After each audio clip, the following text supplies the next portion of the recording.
Welcome to Hamburg to Denmark part 2.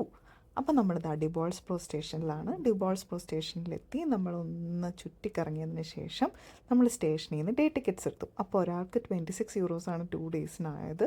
നമ്മളതിന് ശേഷം നേരെ റൂം ചെക്ക് ഇൻ ചെയ്യാൻ വേണ്ടി നമ്മുടെ നൊറബ്രോയിലേക്ക് പോയി. അപ്പോൾ നമ്മൾ പോകുന്ന വഴി ഫ്ലാഗൊക്കെ കണ്ടു കേട്ടോ. നമ്മൾ സ്റ്റേ ചെയ്തത് നൊറബ്രോ എന്ന് പറഞ്ഞ സ്ഥലത്തെ AN ഹോസ്റ്റലിലാണ്. അപ്പോൾ നമുക്കിത് പെർ നൈറ്റ് ആയത് 28 യൂറോസാണ് ഒരാൾക്കായത്. അങ്ങനെ നമ്മൾ അവിടെ നിന്ന് ഒന്ന് ഫ്രഷനപ്പ് ആയിട്ട് നമ്മൾ നേരെ മെട്രോ എടുത്ത് NY ഹാവൻ കാണാനായിട്ട് പോയി. അതിനായിട്ട് നമ്മൾ കോപ്പൻഹാഗൻ സെൻട്രലിൽ ചെന്നിട്ട് നമ്മളൊരു ബസ് എടുത്ത് അവിടെ നിന്നൊന്ന് ഇറങ്ങി കുറച്ച് നടന്നൊന്ന് നോക്കിക്കഴിഞ്ഞപ്പോഴത്തേക്ക് നമ്മൾ ആ ആംസ്റ്റർഡാം വൈബിലുള്ള NY ഹാവൻ കണ്ടു. നല്ല ബ്യൂട്ടിഫുൾ ആയിരുന്നു കേട്ടോ ഈ സ്പേസ് കാണാനായിട്ട്.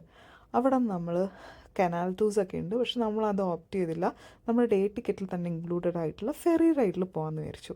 അപ്പം നമ്മളിത് ആ ഫെറിക്കായിട്ട് വെയിറ്റ് ചെയ്ത് ഇങ്ങനെ നിന്നപ്പോഴത്തേക്കും നമ്മുടെ ഫെറി വന്നു.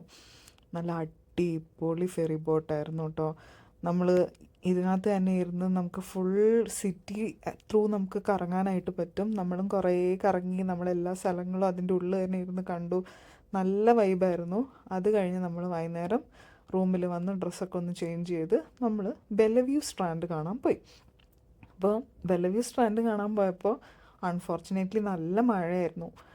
പക്ഷേ ഭയങ്കര ബ്യൂട്ടിഫുൾ ബീച്ചായിരുന്നു. നമുക്കിങ്ങനെ ഒരു ഫോട്ടോഷോപ്പ് ചെയ്ത് വെച്ച ഫ്രെയിമാണോ എന്ന് പോലും തോന്നുന്ന രീതിയിലുള്ള അത്ര ഭംഗിയുള്ള ഒരു സ്ട്രാൻഡായിരുന്നു ഇത്. അത് നമ്മൾ കണ്ട് നമ്മളവിടെ കുറച്ച് നേരം മഴയത്തൊക്കെ കളിച്ച് കഴിഞ്ഞപ്പോഴത്തേക്ക് നല്ല വെയിലൊക്കെ തെളിഞ്ഞ് നല്ല ഭംഗിയുള്ള റെയിൻബോസൊക്കെ കണ്ട് നമ്മൾ റൂമിലേക്ക് പോയി. Bye bye.